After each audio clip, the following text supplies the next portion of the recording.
人掌控了吞天大神通，好险！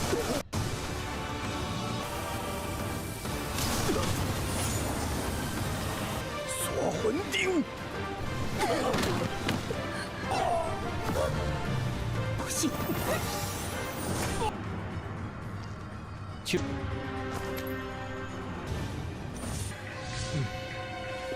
放心，我已做好傲视诸天万界。本座何？他身边还跟着一冰火玄玉蛇。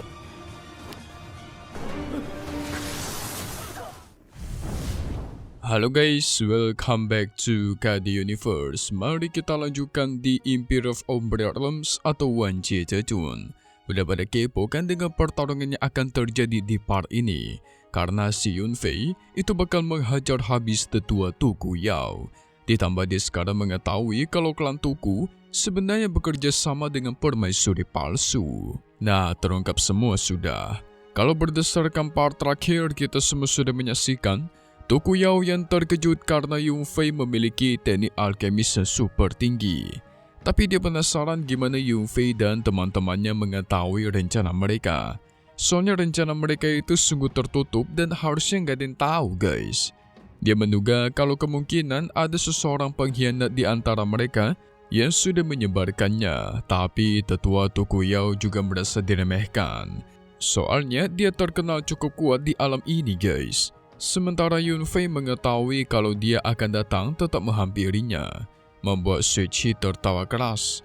Karena menurutnya dengan ranahnya Tuku Yao sekarang, itu pasti bisa dikalahkan oleh tuanya Yunfei dengan mudah. Jelas membuat Tuku Yao murka guys. Langsung aktifkan sebuah formasi besar agar Yunfei dan teman-temannya tidak bisa kabur. Gak cuman itu, dia menggunakan teknik ilusi untuk mengelabui Yunfei dan teman-temannya. Tapi ternyata dengan mudah Yunfei melepaskan ilusi itu. Ditambah dia menghancurkan semua serangannya Tuku Yao bersiap untuk melancarkan serangan.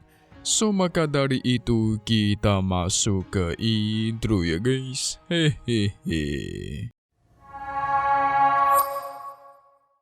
Setelah melihat kekuatannya Yunfei, tetua Tuku Yao masih tidak takut. Mulai memadatkan kekuatannya membentuk pelindung untuk menahan serangannya Yunfei. Alhasil serangan guntur kekacauan milik Yunfei itu ditahan. Di mana menyaksikan itu membuat tetua lainnya yang ada di sana itu kesenangan guys. Soalnya tetua Tuku Yao ini bisa menahan serangannya Yunfei dengan begitu mudah. Wah, udah gak takut sama Yunfei nih. Tentu Yunfei kesal. 大人掌控了吞天大神通。 Menggunakan kekuatan mata ketiga, menghancurkan pelindung dan melancarkan serangan menggunakan guntur kekacauan. Tetua Tuku Yao terkejut, ketakutan dia guys, membuka portal untuk kabur. Hahaha, tentu tidak dibiarkan begitu saja. Dia langsung mengirimkan sebuah tangannya besar masuk ke dalam portal. Dalam sekejap, tetua Tuku Yao itu ditangkap. Gak cuman itu, dia melesatkan teknik guntur kekacauannya ke arah para tetua lain. Dengan sigap para tetua lain masih bisa menghindar.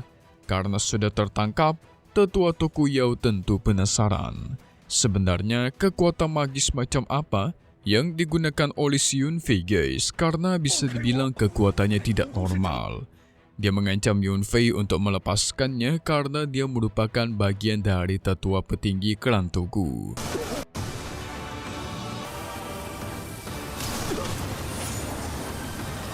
Tapi sayang Yunfei gak peduli guys. Langsung meremas tetua Tuku Yao membuat dirinya lemas kesakitan. Sui Yi maju menodongkan pedangnya ke arah tetua Tuku Yao supaya dia tidak bisa kabur. Membuat semua orang terkejut. Tidak menyangka tetua Tuku yang terkenal sangat kuat itu ditangkap oleh Yunfei dengan begitu mudah. Mereka masih kurang percaya bocah seperti Yunfei itu bisa mengalahkannya guys. Karena masih menghormati klan ular, Yunfei pun menyerahkan sisanya kepada Yelin dan juga Yerong. Kalau enggak sih bisa dihabisi sama Yunfei itu. Yelin menyatakan terima kasih, tapi Yerong langsung menyerang semua tetua yang ada di sana guys. Para tetua berusaha bertahan, tapi sayangnya serangan Yerong terlalu kuat menghempaskan mereka. membuat tetua Sisi terkejut dengan kekuatan Yerongnya sekarang. 锁魂钉，不行， Gak cuma itu, Yerong juga mengeluarkan ular hijaunya dan mengancam mereka untuk memberikan token klan ular. Tapi mereka mengaku guys, kalau token itu sudah ada di tangannya tetua Tuku Yao. Namun tetua Tuku Yao masih tidak ingin mengakuinya. Dia malah meledek Yunfei dan teman-temannya karena gak bakal bisa mendapatkan token itu lagi. Pada akhirnya Yunfei kembali turun tangan, menggunakan kekuatan mata ketiga untuk melihat ingatan dari tetua Tuku Yao. Yang ternyata benar guys, dia sudah mendapatkan token klan ular. Tuku Yao juga memberikan token itu kepada salah satu tetua yaitu Tuku Langya guys, untuk disimpan di klan Tuku.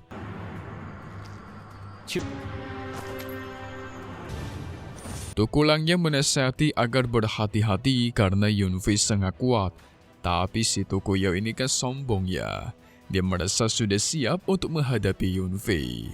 Karena gak ada urusan, Tuku Langya pun bergegas pergi kembali ke klan Tuku.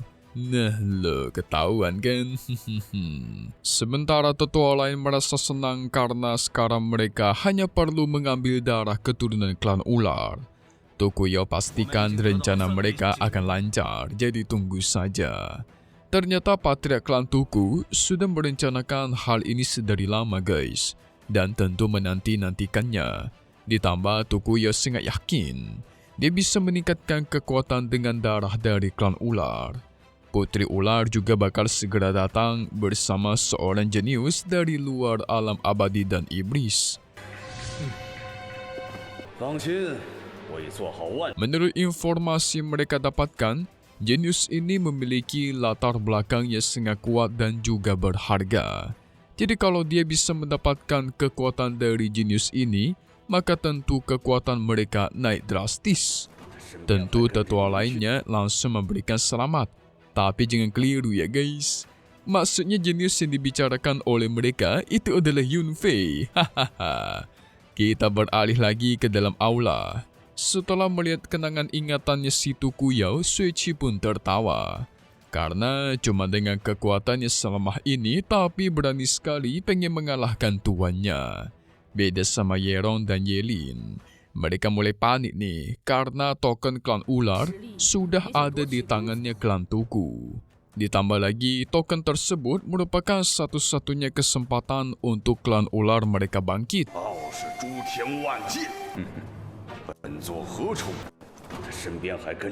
Tapi mereka juga ragu nih. Patriark Tuku sangat kuat guys, jauh lebih kuat daripada Tuku Yao. Walaupun memang Yunfei sangat kuat, takutnya masih tidak cukup melawan sang patriark. Linglong bingung.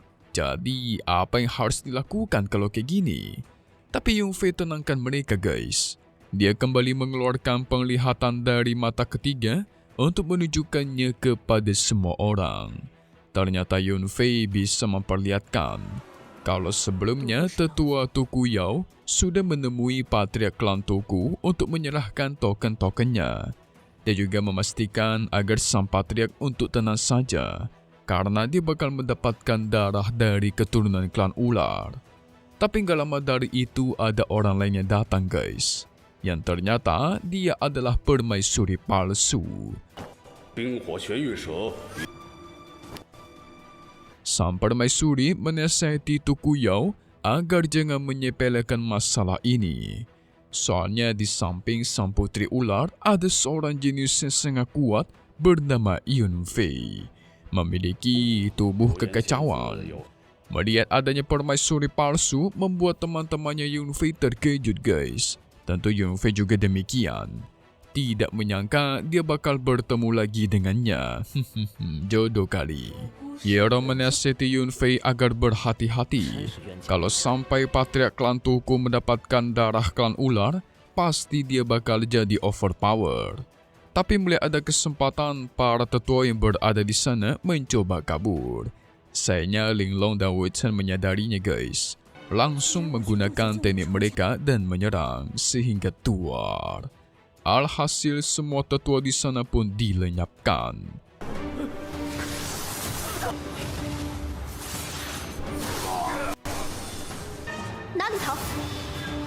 Yunfei juga tidak pengen buang-buang waktu. Dia langsung memadatkan kekuatan guntur membantai Tuku Yao. Sekejap tetua Tuku Yao hilang dari muka bumi. Setelah itu Yunfei bergegas pergi mengambil token. Sementara kita beralih ke klan Tuku, Patriark mendapatkan informasi kalau Tuku Yao sudah meninggoy. Permaisuri palsu ikut mendengarnya tentu merasa sangat disayangkan, bukan? Tuku Yao merupakan salah satu tetua yang sangat penting, apalagi ranahnya cukup tinggi. Tapi orang-orang di sana mulai bingung. Kalau memang Yunfei sekuat itu, gimana mereka cara lawannya? Tuku Yao aja yang sangat kuat itu bisa dikalahkan, kan? Tapi sang Patriark memastikan agar tidak perlu takut kepada Yunfei. Terus jalankan saja rencana mereka. Mendengar perintahnya, semua orang pun memberikan hormat dan cuma bisa nurut. Ni ujung-ujungnya pasti permaisuri palsu bakal ketemu Yunfei. Hehehe. 左爷爷英明，龙翔九天，何惧？按计划行事，只要左爷爷，接下来我们该怎么做？ Musuh lama bebuyutannya sungguh lama. So kita lihat di bagian spoiler guys. Untuk part 147 mendatang yang akan rilis lagi di minggu depan. Jadi singkatnya kita semua bakal melihat permaisuri palsu menduga kemungkinan rencananya mungkin berjalan lancar. Jelas mendengar itu Patriark Tuku senang. Karena memang rencana mereka itu sungguh cemerlang guys. Tapi gak lama dari itu si Patriark mendapatkan informasi kalau Yunfei dan yang lainnya sudah sampai ke wilayah klan ular. Patriark makin senang dong, yang dia tunggu-tunggu sudah datang. Permaisuri palsu juga menduga pertunjukan bagus akan segera dimulai. Ini bentar lagi perang nih guys. Kita tunggu lagi di part 147 Wan Jie Zhejun. Seru bukan buat tahun satu ini? Tapi satu hal yang pasti cuman di sini. KD Universe. Thank you buat kalian semua nonton dan selalu support channel Mimin. Semoga kalian semua sehat selalu ya.